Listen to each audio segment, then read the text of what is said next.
It began like any other Sunday afternoon in northern Idaho, quiet, warm, and dry. Hikers were on the trails. Families were out. And firefighters were on high alert for wildfires across the wooded slopes of Canfield Mountain. At 1:18 p.m., dispatch received reports of smoke near the east side of the mountain, a spot thick with trees and brush, but close enough to populated neighborhoods to be a concern. Fire crews from the Coeurd'Alene Fire Department and Kootenai County Fire and Rescue responded quickly. They'd done this before: contain the flames, stop the spread, go home. But this time was different. Within 30 minutes of arriving, everything changed. Without warning, shots rang out. Firefighters working near the blaze were suddenly under attack. What they thought was a routine call had turned into a deadly ambush. Bullets tore through the brush. Radios crackled with panic. Fire crews scattered for cover, but for two of them, there was no chance to react. They were hit instantly. This wasn't random gunfire. Authorities now believe the fire was deliberately set to lure first responders into a kill zone. From a hidden vantage point, the shooter waited. He knew where they'd come in.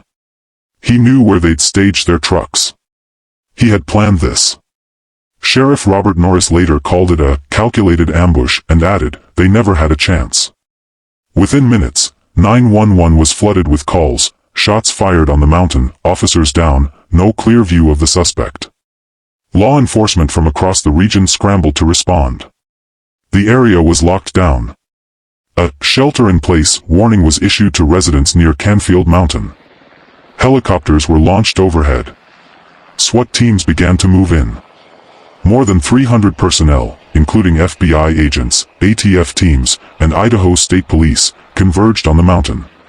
What followed was a tense and chaotic manhunt.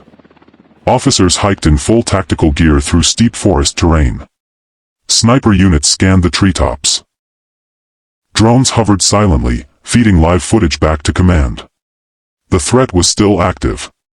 No one knew if the shooter was waiting for law enforcement next. Meanwhile, one firefighter remained critically wounded.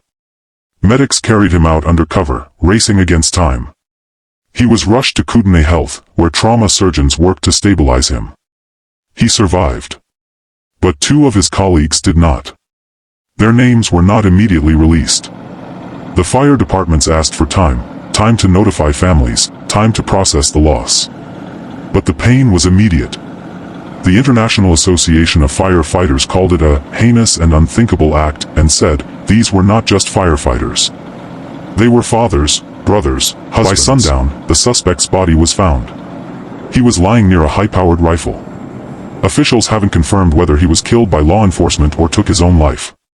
They also haven't released his name or possible motive. But they did confirm one detail that sent a chill through the nation: the fire was almost certainly set to draw in victims. Back on the mountain, investigators began a painstaking search for evidence.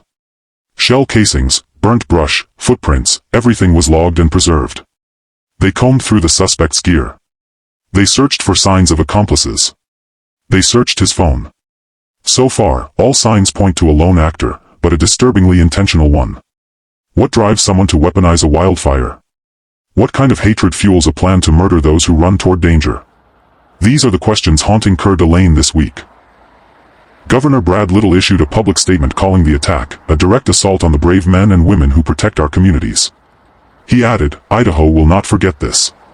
Across the state, flags were lowered. At firehouses, black bunting was hung. Sirens wailed in tribute. Perhaps most heartbreaking was the emergency radio traffic from the scene, released just hours later. In it, a voice trembles as it says, "We're getting shot at. Everybody's shot up here." It captured in seconds what press conferences and news reports could never fully explain: the sheer horror and helplessness of that moment. In the days that followed, vigils were held. Flowers appeared at the station doors. Children dropped off cards. Strangers brought meals. The local community, stunned and grieving, began to ask harder questions. Should fire crews be armed? Should remote fire responses now require police escort? Is this a one-off attack, or a sign of something worse? Nationally, firefighting unions have called for improved protection for wildland crews.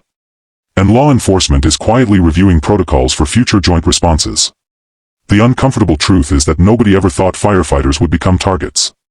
But now, they have. The tragedy on Canfield Mountain is still under investigation. But one thing is already clear: 2 public servants went to work that day expecting to save lives, and never returned home. Another still fights to recover.